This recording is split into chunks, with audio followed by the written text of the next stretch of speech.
Alors hier, comme j'ai eu pas mal de problèmes de coupure de courant, ça m'a permis d'avoir du temps pour réfléchir et je me suis demandé comment je pouvais trouver d'autres méthodes avec mon robot. Des méthodes simples, pas des méthodes style machine à gaz avec trop de choses à regarder, trop compliquées, qui prennent énormément d'énergie. Je voulais quelque chose de très simple. Et donc ça m'a donné l'idée de prendre quelques critères donnés par mon robot de façon à m'en faire une méthode assez facile d'emploi et une méthode que j'ai proposée aujourd'hui donc à mon groupe confidentiel Forex d'essayer comme moi, pendant que moi je faisais mes trades. Donc moi j'avais déjà envoyé un message ce matin, un warning disons, en disant attention, aujourd'hui j'ai cette nouvelle sélection suivant les infos données par mon robot. Je n'en maîtrise pas le drawdown, donc prudence et surtout à suivre en démo.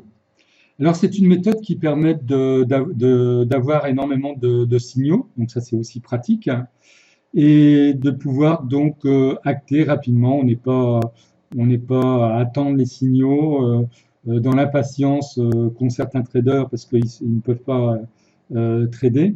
Là, au contraire, on a des signaux. Il suffit simplement de faire quelques vérifications qui sont vraiment vite faites. Je vais vous montrer comment je m'organise. Vous allez voir, c'est hyper simple. Et cette méthode-là a permis quand même d'avoir de bons résultats, mais ça, on va voir ça à la suite.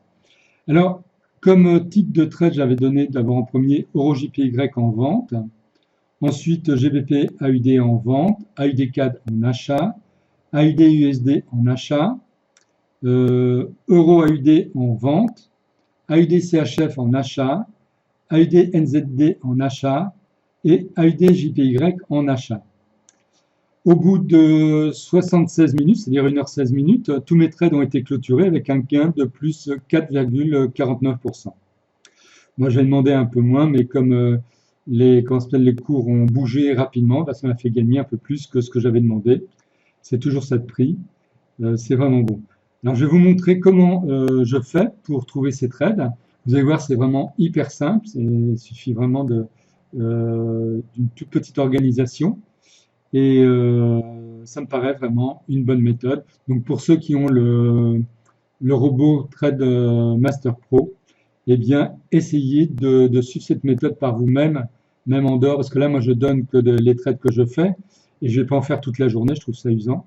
Mais par contre, si vous êtes plus jeune et vous voulez avoir plus de résultats, si 4,49% ne vous suffit pas dans la journée, eh bien vous pourrez comme ça continuer à trader et à profiter de ce système qui est vraiment ultra simple, vous allez le voir.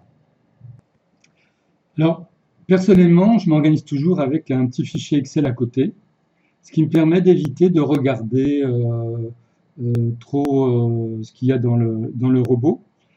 Quand j'ai un message, je regarde simplement si ça correspond à ce que j'ai sélectionné au niveau de ce que je marque dans le fichier Excel. Alors, au niveau du système par lui-même, vous allez voir, c'est très simple. Je regarde en H4 dans le tableau des moyennes mobiles et en H4 dans le tableau TRS, donc Top Reversal System. Si les deux sont identiques, même couleur, donc je vais marquer, par exemple là c'est bleu aqua, donc je vais marquer un B. AUD CHF, par exemple, c'est pareil, c'est en bleu aqua, donc un B. AUD JPY, un B, pareil, les deux sont en achat. AUD NZD, un B, pareil. AUD USD, également identique. AUD H4, c'est identique. Par contre, si vous regardez par exemple 4 CHF, H4 c'est en achat, alors que pour les moyennes mobiles, c'est en vente. Donc là, je ne vais pas le sélectionner. Donc ensuite, je vais sélectionner Euro AUD. Si on regarde Euro AUD, donc là, c'est en vente. Nous avons H4 pour TRS en vente et en vente pour comment s'appelle les moyennes mobiles. Ensuite, j'ai Euro CHF qui est en vente en H4 pour les moyennes mobiles, Euro CHF, et qui est en vente également pour le système Top Reversal System. Ensuite, j'ai Euro JPY. Euro JPY, c'est en vente, donc pour Top Reversal System, et c'est en vente pour les moyennes mobiles. Après, j'ai EURO-NZD. EURO-NZD, EURO-NZD, c'était en vente, mais ça ne l'est plus maintenant pour les moyennes mobiles. Donc là, ça a changé. Tout à l'heure, c'était en vente. Et ici, pour TRS, c'était en vente, hein, également. Donc là, ça a changé parce que ça fait déjà quelques temps que le temps passe et naturellement, les choses peuvent évoluer. GVP AUD qui était en vente. Donc là, c'était en vente en H4 pour les moyennes mobiles et en vente pour le système TRS. Alors maintenant, c'est simple. Au niveau du robot, je vais vous montrer ce que je fais. Au niveau des alertes, on va au niveau des alertes et je vais laisser sur True, naturellement l'alerte MT4, ensuite l'alerte RSI, ensuite la troisième signal TradeMaster Pro, je la mets sur False, super signal sur True, top reversal sur False, Ishimoku sur False et Use Alert Image, je ne m'en sers pas donc c'est sur False. Donc voilà au niveau des paramètres, c'est important. Ça va vous permettre en fait d'avoir que deux colonnes ici de signaux, c'est-à-dire GO, R, donc Go pour RSI, et pour super signal. Donc lui, quand il va me sortir une, comment on s'appelle, une alerte, hein, il va me sortir une alerte sonore uniquement par rapport à cette colonne-là ou cette colonne-là. Donc Go R, c'est pour stat RSI, et SS, c'est les alertes pour super signal. Donc ce tableau-là. Donc toutes les autres alertes ne m'intéressent pas pour cette méthode-là. C'est important de le savoir. Voilà. Donc on vient à la chose. Alors, à chaque fois que j'ai une alerte, je vais regarder en fait très rapidement ce qui se passe au niveau de, comment s'appelle, du support. Donc là, par exemple, admettons que j'ai une alerte en achat. Je regarde mon support, je vois qu'il est, il a un B.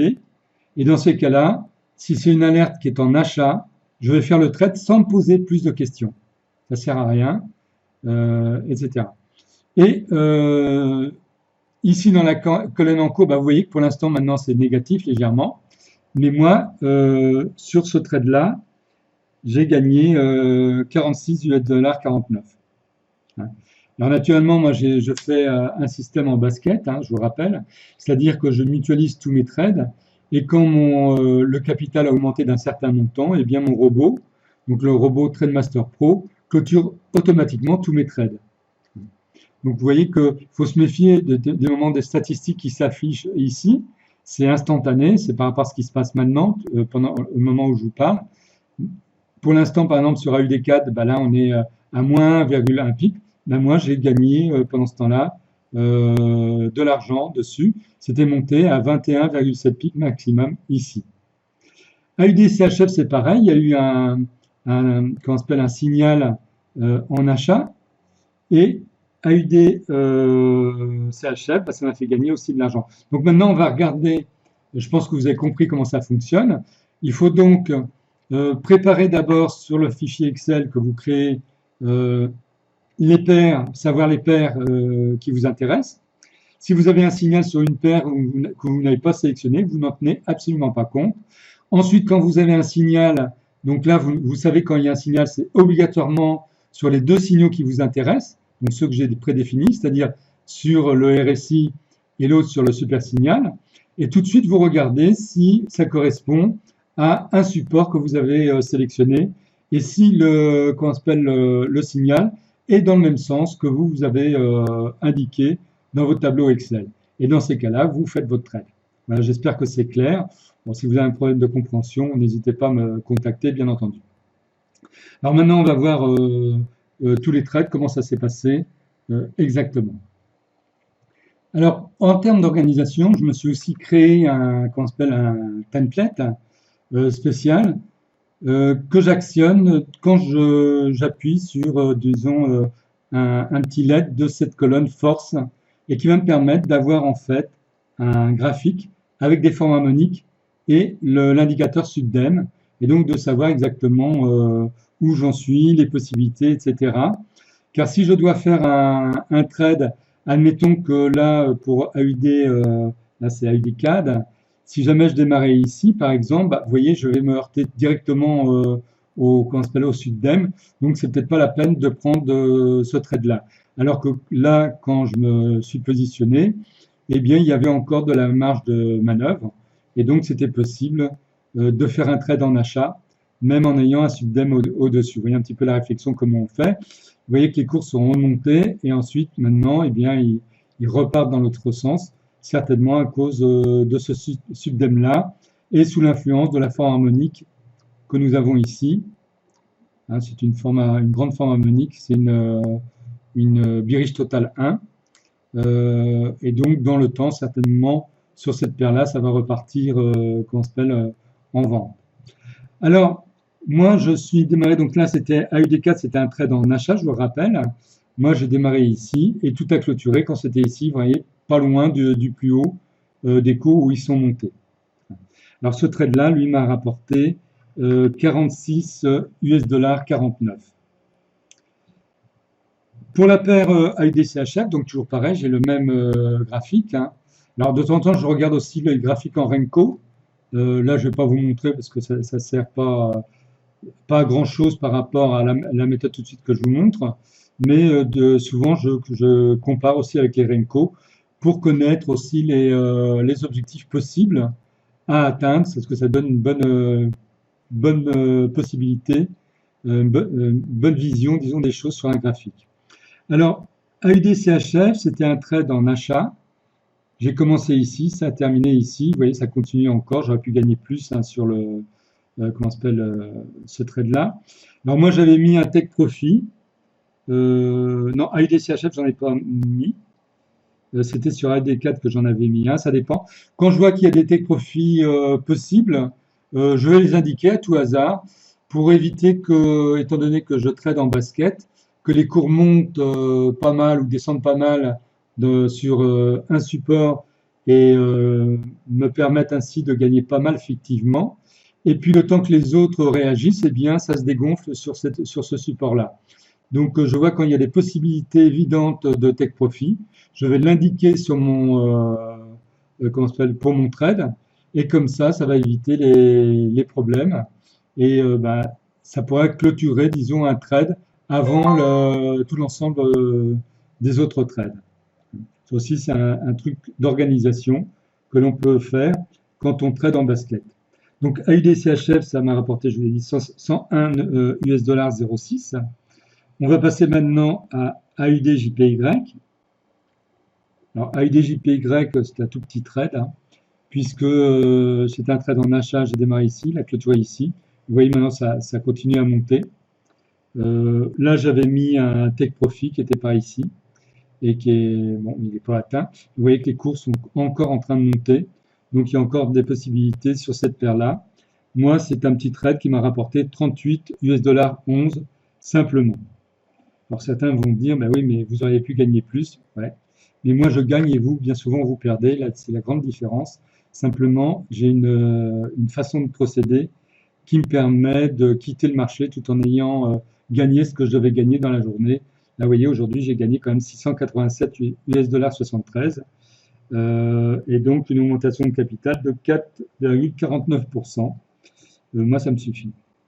Alors, AUD-JPY maintenant, AUD-NZD maintenant.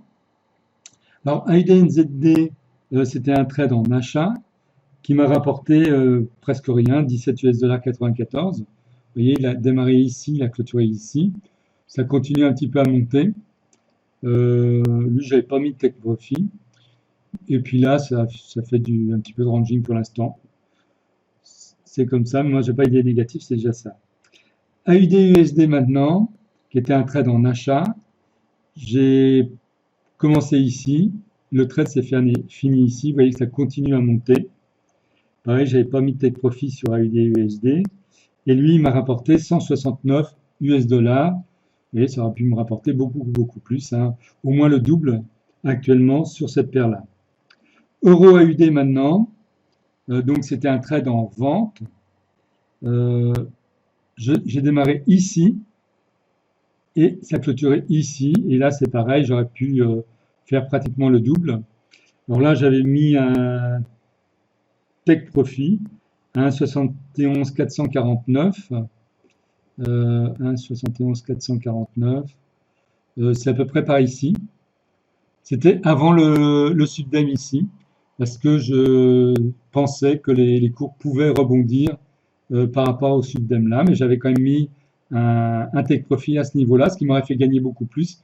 Mais tous mes autres trades se sont terminés bien avant, donc j'ai pas profité de cette baisse-là sur ce trade-là. Ensuite, donc, je vous ai dit 206,91 € pour cette paire-là. Alors, EuroJPY maintenant. EuroJPY, c'est le seul trade qui a été en perte. C'était un trade en vente. J'ai démarré ici. Il a été clôturé ici. Ça va certainement redescendre. Simplement un retracement actuellement. Bah, ça arrive, hein, c'est pas un problème. Ça m'a fait perdre 120 $ 83. Et enfin, sur la paire GBP-AUD. Donc, paire GBP-AUD, c'était en vente. J'ai démarré ici et ça clôturait là. Alors, naturellement, on avait l'influence de cette forme harmonique, hein, pour ceux qui possèdent mes formations sur les formes harmoniques. Mais ici, donc il y avait le point D ici. Vous voyez que les cours sont montés et commençaient à redescendre. Et là, j'ai eu une impulsion donnée par mon robot qui m'a dit que là, ça devait repartir en vente. Mais ce qui ne remet pas en cause la forme harmonique, simplement que moi, dans un laps de temps comme ça, eh bien, je vais gagner 229 US$ 0,5. Et même si après ça repart en achat pour respecter la forme harmonique, eh bien, moi, j'aurais gagné ça entre deux. Et par contre, le fait de savoir que j'ai cette forme harmonique-là, je regarde où se situe le point D, je regarde le retracement possible, et s'il y a un retracement suffisant, eh bien, je vais prendre le trade. Sinon, si j'étais trop près du point D, j'aurais peut-être été un peu plus méfiant sur cette paire-là. Alors, en totalité, ça m'a fait gagner donc 687 US$ 73, donc plus 4,49% sur ce mercredi, donc en 1 h 16 minutes de trade simplement. Voilà, je vais finir cette vidéo là-dessus. J'espère que vous avez su en profiter. Je sais que vous êtes plusieurs à avoir manqué ces opportunités parce que vous n'êtes pas levé suffisamment tôt. Bah, oui, c'est comme ça. Moi, je fais en fonction de ce que me dit mon robot. Et quand il y a une opportunité, eh bien, je les prends, surtout quand c'est le matin, pas loin des ouvertures des bourses. Parce qu'en général, ce sont de très bons signaux, il faut en profiter. Il ne me reste donc plus maintenant qu'à vous souhaiter d'excellentes trades, toujours pour aujourd'hui et puis pour les jours suivants. Et à bientôt pour une nouvelle vidéo. Au revoir.